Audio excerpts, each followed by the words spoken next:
आज आपण चना कोळी वडा बनवणार आहोत। तर त्यासाठी आपण या ठिकाणी अर्धा वाटी चणे रात्री भिजवून घेतलेले आहेत। आता त्यांना शिजवून घेऊया। तर त्यासाठी कुकर मध्ये चणे टाकूया आणि चणे डुबतील एवढंच त्यामध्ये पाणी टाकायचं आहे। मग अर्धा चमचा मीठ टाकून त्याला छान मिक्स करून घ्यायचं आहे आणि त्यामध्ये एक तुकडा दालचिनीचा टाकायचा आहे। पटकन शिजतात आणि त्यांच्या 4 शिट्ट्या करून घ्यायच्या आहेत। तर तुम्ही बघू शकता आपले चणे असे साबूत राहायला हवेत, त्यानुसारच शिट्ट्या करायच्या आहेत। आता एका बाउल मध्ये एक पळी तेल टाकून त्यामध्ये अद्रक लसणाची पेस्ट टाकायची आहे आणि जिरेपूड टाकायची आहे। अर्धा चमचा, 1 चमचा लाल तिखट टाकायचा आहे, 1 चमचा गरम मसाला टाकायचा आहे, अर्धा चमचा मॅगी मसालाही टाकायचा आहे आणि थोडीशी आपल्याला यामध्ये हळद टाकायची आहे आणि याला छान मिक्स करून घ्यायचं आहे।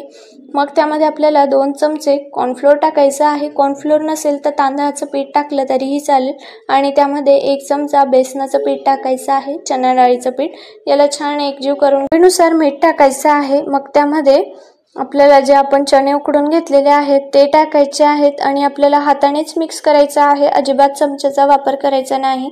छान मिक्स करून घ्यायचं आहे। वाटलं तर बेसनाचा वापर अजूनही करू शकता। छान मिक्स करून झालेला आहे। आता आपण याला गरम तेलामध्ये चांगलं फ्राय करून घ्यायचं आहे, मस्त तळून घ्यायचं आहे लालसर रंग येईपर्यंत।